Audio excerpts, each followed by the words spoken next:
Une crypto-monnaie stable avec un prix qui est toujours équivalent à 1 $? Mais à quoi bon? À quoi cela peut-il bien servir?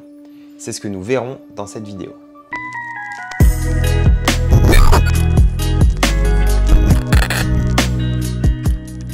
Tout d'abord, sachez que je ne suis pas conseiller financier, investir dans les cryptos est à votre propre risque. Si c'est la première vidéo que vous regardez sur CoinStation, je vous souhaite la bienvenue. Je m'appelle Léo et les thèmes que j'aborde sont tous liés aux crypto-monnaies. Si vous souhaitez comprendre comment les cryptos sont en train de révolutionner notre société, abonnez-vous à ma chaîne. Les prix des crypto-monnaies sont extrêmement volatiles. Pour atténuer cette volatilité, des stablecoins liés à d'autres actifs stables tels que le dollar ont été créés. Les stablecoins aident les utilisateurs à se protéger contre la volatilité des prix et ont été créés pour être un moyen d'échange fiable. Depuis, les stablecoins ont rapidement évolué pour devenir un composant fort de la finance décentralisée et ils sont devenus essentiels à cet écosystème modulaire. Il y a plus de 40 stablecoins actuellement répertoriés sur CoinMarketCap. Le top 5 des stablecoins a une capitalisation boursière de plus de 70 milliards de dollars. Je vais parler des stablecoins indexés sur le dollar dans ce chapitre. Tous les stablecoins ne sont pas les mêmes car ils utilisent différents mécanismes pour maintenir leur ancrage par rapport au dollar. Il existe deux façons de s'indexer au dollar, via une garantie fiduciaire et via une garantie cryptographique.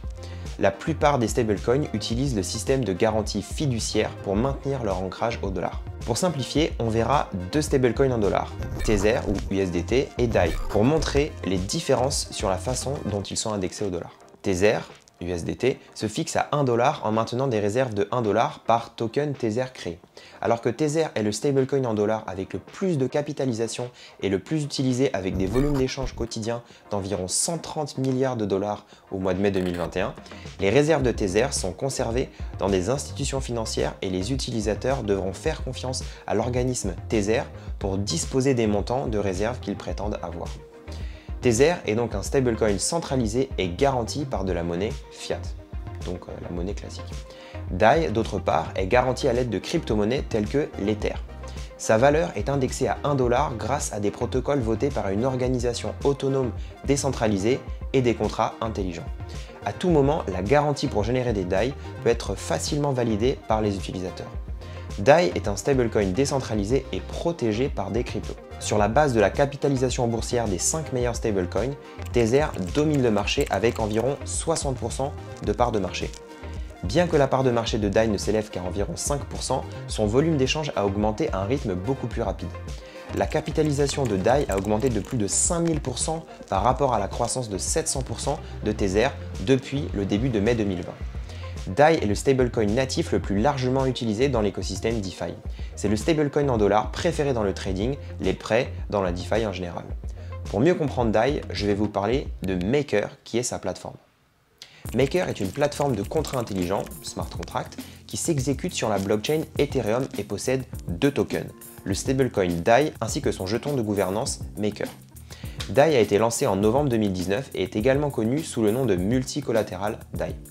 Il est actuellement soutenu par Ether et BAT, Basic Attention Token, en tant que garantie avec des plans pour ajouter d'autres actifs en tant que garantie à l'avenir. Maker, MKR, est le jeton de gouvernance de Maker et les utilisateurs peuvent l'utiliser pour voter pour des améliorations sur la plateforme Maker via des propositions. Maker est un type d'organisation connu sous le nom d'organisation autonome décentralisée, abrégé DAO en anglais. Comment Maker gouverne-t-il le système ? C'est là que le token Maker, MKR, entre en jeu.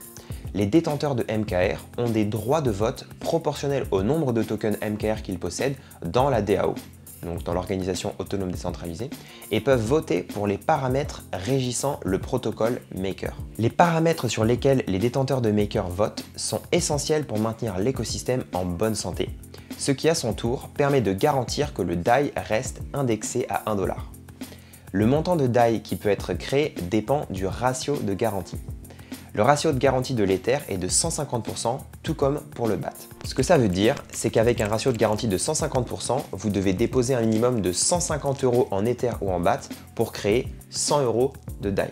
Et vous pouvez me demander, pourquoi est-ce qu'on voudrait verrouiller une valeur plus élevée d'Ether ou de BAT et émettre des DAI pour une somme inférieure? On aurait pu vendre nos actifs directement en euros à la place. Il existe 3 cas possibles. Le premier, vous avez besoin de liquidité maintenant et vous avez un actif qui, selon vous, vaudra plus à l'avenir. Dans ce cas, vous pouvez conserver votre actif dans le protocole Maker et obtenir l'argent maintenant en émettant des DAI. Le deuxième, vous avez besoin de liquidité maintenant, mais vous ne voulez pas risquer de déclencher un événement imposable lors de la vente de votre actif. Au lieu de cela, vous échangez par exemple vos Ethers en DAI. Et le troisième, l'effet de levier. Vous pouvez exercer un effet de levier sur vos actifs si vous pensez que la valeur de vos actifs va augmenter. Comment acquérir des DAI? Il y a deux façons d'avoir des DAI. Le premier, c'est le DAI minting, qui consiste à créer des DAI.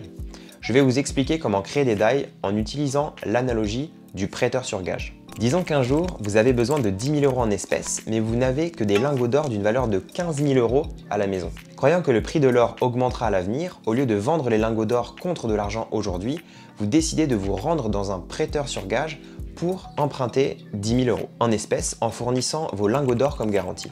Le prêteur sur gage s'engage à vous prêter 10 000 € avec un intérêt de 8% pour le prêt en espèces. Vous signez tous les deux un accord contractuel pour finaliser la transaction. Modifions maintenant la terminologie pour obtenir l'exemple avec nos DAI. Les lingots d'or, c'est des Ethers, les euros sont des DAI, le prêteur sur gage, c'est l'organisation Maker, et les accords de contrat sont tout simplement des smart contracts. Ce qui se passe, c'est que vous allez créer ou emprunter des DAI via la plateforme Maker en mettant vos Ethers en garantie. Vous devez rembourser votre prêt ainsi que les intérêts du prêt lorsque vous souhaitez racheter vos Ethers à la fin de votre prêt. La méthode ci-dessus étant plutôt compliquée, je vous conseille d'acheter des DAI sur le marché secondaire, sur des plateformes d'échange ou bien de les swapper. L'achat de DAI de cette manière est plus facile car vous n'avez pas à bloquer la garantie et vous n'avez pas à vous soucier du ratio de garantie. Un événement signe noir ou Black Swan est un événement imprévisible, très rare et extrême qui peut entraîner de graves conséquences. Dans le cas où l'Ether et le BAT ont une baisse de prix significative, l'arrêt d'urgence est déclenché. Il s'agit d'un processus utilisé en dernier recours pour réguler la plateforme Maker en arrêtant le système. Le processus consiste à garantir que les détenteurs de DAI et les utilisateurs de coffre-fort reçoivent la valeur nette des actifs auxquels ils ont droit. Pourquoi utiliser Maker? Comme j'ai pu le mentionner au début de la vidéo, il existe de nombreux stablecoins et les principales distinctions résident dans leur protocole. Contrairement à la plupart des plateformes de stablecoins, Maker fonctionne entièrement sur le registre distribué. Ainsi, Maker possède intrinsèquement les caractéristiques de la blockchain, sécurisée, immuable et surtout transparente. De plus, les infrastructures de Maker ont renforcé la sécurité du système avec des protocoles et des mécanismes de risque complets via des informations en temps réel. C'est tout pour aujourd'hui, j'espère que vous comprenez maintenant un peu mieux ce que c'est qu'un stablecoin et quelle est son utilité. Si vous avez apprécié la vidéo, vous pouvez liker et vous abonner à ma chaîne. Merci beaucoup.